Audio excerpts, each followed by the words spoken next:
आपल्या सगळ्यांनाच माहिती आहे, गेले 1.5 वर्ष या अपात्रतेची सुनावणी ही सुप्रीम कोर्टामध्ये चालू होती आणि सुप्रीम कोर्टामध्ये मी, अनिल देसाई आणि आपले शिवसेनेचे सर्व वकील या सगळ्या प्रकरणाच्या बाबतीमध्ये न्यायालयीन लढाई लढणाऱ्या सगळ्या वकिलांना शिवसेना पक्षातर्फे मदत करण्याचं काम आम्ही दोघे करत होतो। आणि ही लढत ज्या वेळेला आपले ज्येष्ठ वकील कपिल सिब्बल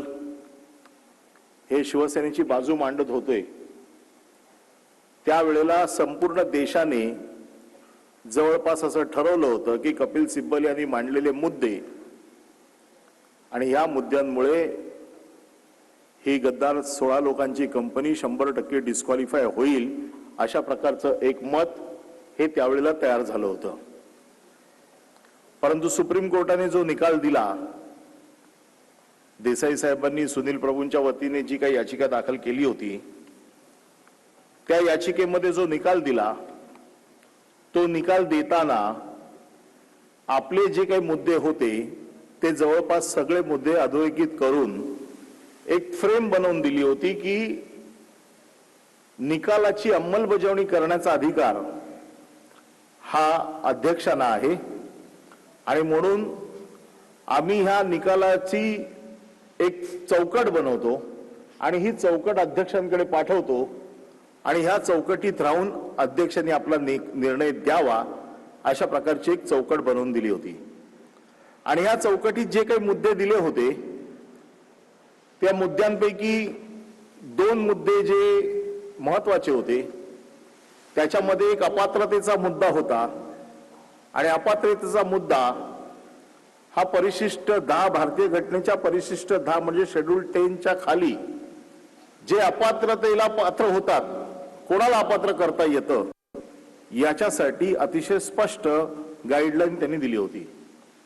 जी आता सरोदे साहेबांनी सांगितली की सुप्रीम कोर्टाने काय निकाल दिला होता आणि राहुल नार्वेकरांनी आपण सुप्रीम कोर्टापेक्षा कसे वरचढ आहोत हे त्यांच्या निकालात सिद्ध कसं केलं। आणि हे सगळं करताना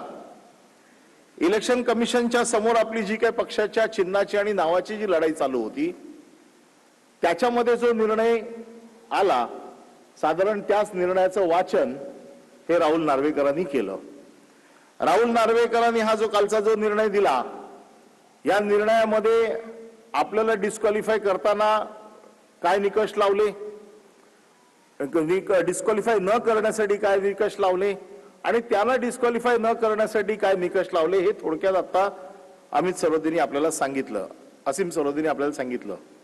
पण सगळ्यात महत्त्वाचं याच्यामध्ये मी या सगळ्या गोष्टीत न जाता एक निर्णय जो महत्त्वाचा, ज्याच्या आधारे शिवसेनेच्या ओरिजिनल शिवसेनेच्या सर्व लोकांना अपात्र न करण्याचा म्हणजे आपल्याला न करण्याचा निर्णय आणि त्यांना अपात्र न करण्याचा निर्णय जो काही घेतला, त्याच्यात एक महत्त्वाचा विषय असा घेतला की आम्ही निवडणूक आयोगाला पत्र लिहिलं आणि निवडणूक आयोगाकडे शिवसेनेच्या कुठल्या कुठल्या घटना आहेत, कारण सर्वोच्च न्यायालयाने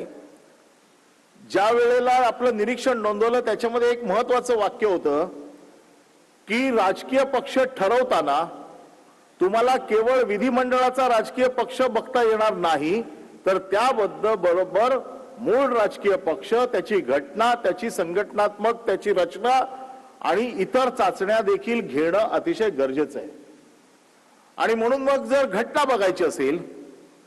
तर त्या घटनेमध्ये पक्षप्रमुखांना काय अधिकार आहेत, पक्षाच्या नेत्यांना काय अधिकार आहेत, घटनेचं नीट पालन झालेलं आहे की नाही, 5-5 वर्षांनी तुमच्या निवडणुका झालेल्या आहेत की नाही, हे जे काही सगळे निकष आहेत हे तपासून घेण्याची गरज होती।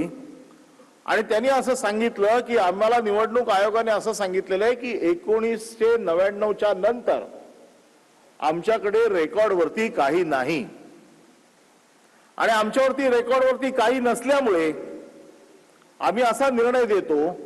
की 1999ची जी घटना आहे ही तुमची शेवटची आहे आणि त्याच्यानंतर आमच्याकडे काही नाही।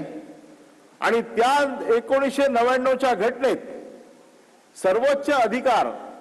हे शिवसेना प्रमुख बाळासाहेब ठाकरे यांनाच होते। त्याच्यानंतरचे अधिकार कोणाला दिलेल्याची नोंद आमच्याकडे नाही। आणि आता बाळासाहेब नसल्यामुळे आम्हाला विधिमंडळाचा पक्ष हाच मूळ पक्ष आहे असं समजून आपलं चिन्ह पण काढून घेतलं,